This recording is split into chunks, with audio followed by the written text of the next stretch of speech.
मी सुनेत्रा अजित पवार गांभीर्यपूर्वक प्रतिज्ञा करते की कायद्याद्वारे स्थापित झाले आहे अशा भारताच्या संविधानाबद्दल मी खरी श्रद्धा व निष्ठा बाळगीन।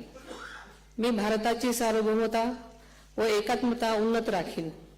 मी महाराष्ट्र राज्याची उपमुख्यमंत्री म्हणून माझी कामे निष्ठापूर्वक व ससद विवेक बुद्धीने पार पाडेन आणि संविधान व कायदा यानुसार सर्व तऱ्हेच्या लोकांना मी गांभीर्यपणे व निपक्षपातीपणे तसेच कोणाच्याही विषयी ममत्वभाव किंवा आकस न बाळगता न्याय वागणूक देईन।